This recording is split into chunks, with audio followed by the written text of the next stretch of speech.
Let me ask you a question. What happens if a situation arises that you were unprepared for? A situation such as a blizzard, a tornado, or being locked down due to a virus, which we've all been through. Really put yourself in any possible situation that could arise. Now ask yourself, what would you do? Where would you go? What do you need? Are you ready? Because what if tomorrow?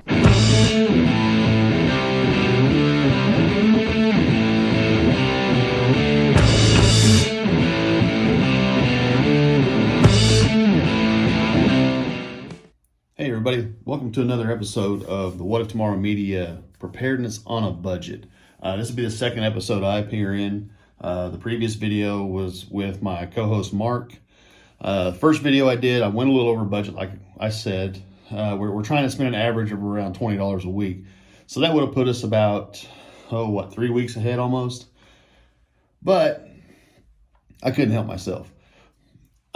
This last trip, I kept a little bit closer. I still went a little bit over budget, but I spent about $25.26 on the items for our get home bag. First off, I went and I bought a hydration bladder. I spent about $11.47 on this for a 2-liter bladder, so I could put in my pack. My pack holds a bladder, and I'll go through how I arranged everything so far in my pack, as well as add this stuff. Next, I spent $5.97 on a mess kit. It's got a pot, a bowl, kind of a plate, or a shallow bowl, I guess you could say. Good thing to have in your pack, because if you get stuck overnight and you need to eat something, well, you gotta have a way to cook it. Speaking of cooking, you're gonna need a way to light a fire. There's many ways you can get flint and tinder. You can get a fire plunger, a plunger, so you can start an ember. Let's just go simple. I got a couple lighters for $1.97 at Walmart. Bushcraft is fun. It's fun to get into if you want to kind of expand your horizons a little bit. Learn how to use a flint and tinder. We'll get into more of that later on later on in more videos. But right now I'm trying to keep it simple, trying to keep it cheap. So moving on, along with mess kit, you had to get flatware. You have to have something to eat, cook with. That was 88 cents at Walmart. Now the next item I got was $4.97, but I bought a poncho. I know some people, Mark, he bought a tarp for shelter, but a poncho is extremely versatile. You can stretch it out, tie off the hood, and I'll go through this later on in another video, but right now we're just putting our pack together. Later on, we're going to take the stuff out of our pack and we're going to use it and show you how to use it in a get home situation.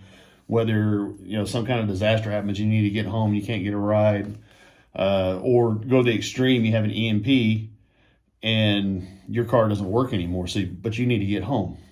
So it's a good idea to have this stuff on hand. A decent size adult poncho. The length is 40 inches. Most people I know are taller than 40 inches, but it's 44 inches wide. It's still small, but if you do it right, you can make yourself a shelter out of this.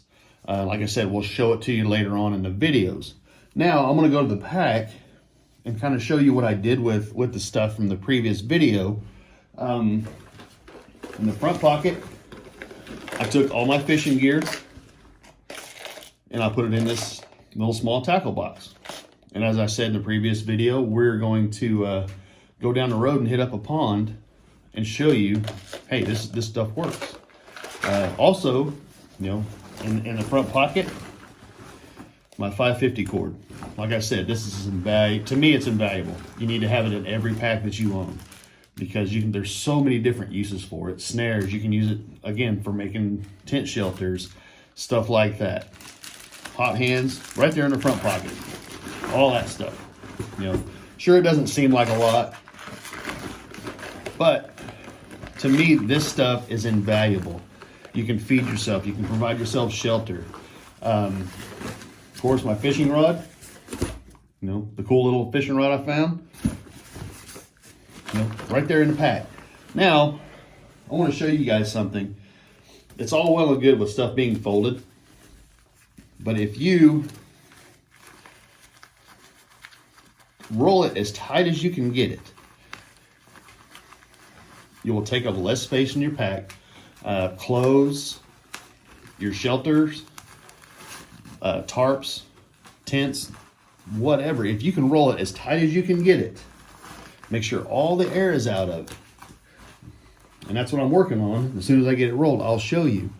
You will take up less space in your pack, enabling you to carry more. Philip, is wider. Okay, well, it's not taking up as much space. Which really doesn't make sense. But I'm going to slide this right here in my side pocket. That way, if you're on the way home, you can just reach back and grab it and throw your poncho over you. Again, all of your utensils, stuff like that. And these are pretty cool little utensils because they have a little, loop, I guess you could say, something that keep them together. That way you don't lose them.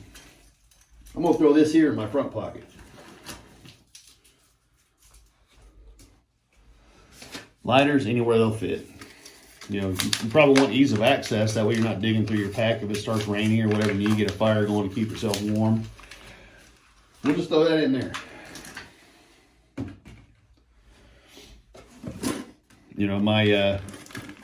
A good idea to have, and I haven't thrown in the pack because I always carry one on me, have you an everyday carry pocket knife. Whether you throw it in your pack, carry it in your pocket, throw it in your purse. I know my wife has several in her purse. But we'll open that, and I'll just kind of look through and show you what this thing consists of for $5. You can cook on your fire. Figure this out. There's your little plate, bowl. Comes with a small drinking cup.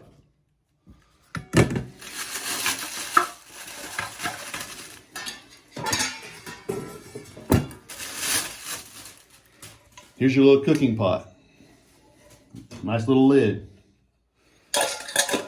Sits right there. And there's your little skillet or, whatever you want to use it for. It's a good idea if you're in that position to where,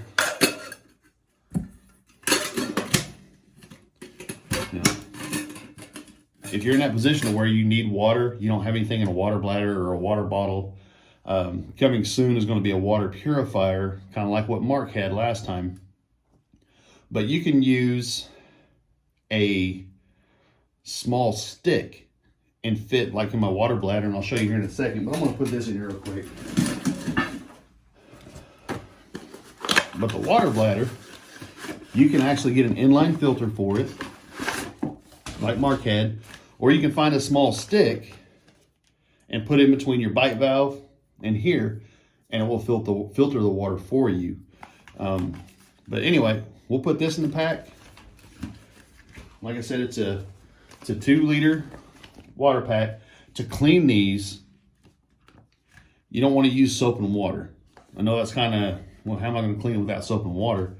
Use lemon juice or vinegar. It will kill whatever germs are in there. Slosh it around in there. Make sure you have it all coated, and then let it set for a little while. Dump all the water and stuff out. Let it dry. Put it in your pack.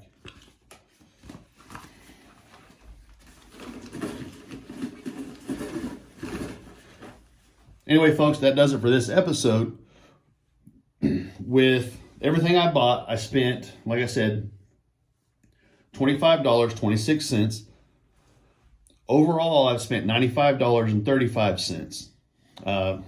So really almost 5 weeks worth of preparedness in that one pack. I have yet to add food.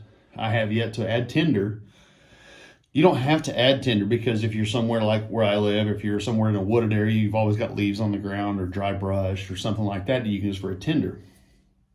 But what I'm going to plan on throwing in my bag next is something everybody has that works amazing for tinder to get a fire started. Whether you have a flint and tinder, whether you have a lighter, whatever, use dryer lint. Dryer lint is an amazing fire starter. A lot of people, and I'll put one together to kind of show you, a lot of people put their dryer lint inside of the cardboard egg cartons with wax and all that. It works amazing. It ignites immediately and it burns hot, so you can get more tinder with like leaves, small twigs and branches and stuff like that to build your fire up. No time at all. And we'll go through that in another video. But anyway, folks, overall, I've spent $95.35. Like I said, about 5 weeks worth of preparing for this. We're going to break it down to $20 a week. You may go over a little bit like I have. You may have fun and buy stuff you want for it. That's the biggest thing we want, though, is for you to have fun with this, but also get prepared. Learn how to use this stuff. And then again, like I said, later on, we're going to have extra videos showing how to use the stuff in our pack. I don't know that we'll camp out with it because I just don't want to be uncomfortable, because I don't have to be. But in that situation, you guys will learn how to use the stuff that we have in our packs. I can't tell you exactly what you need in your pack. I know what I want and I know what I need. Just remember the basic rule of threes. You can need 3 minutes without heat. 3 days without food, 3 weeks without water. So you want to make sure you have a source of shelter, a source of heat, and a source of food. Food's not necessarily, but if you're way out and you're trying to get home, but this is going to be more of a nearby situation where you're trying to get home, maybe overnight. And once this bag is done, we're going to switch to a 3-day bag, which we're going to keep the bags, or at least I am. I'm going to keep the bag, but I'm going to add more to it to make it a 3-day bag. So it doesn't take much. This is just the foundation of the principle of get home. We'll move to a 3-day and then eventually to a bug out bag, which we'll get there.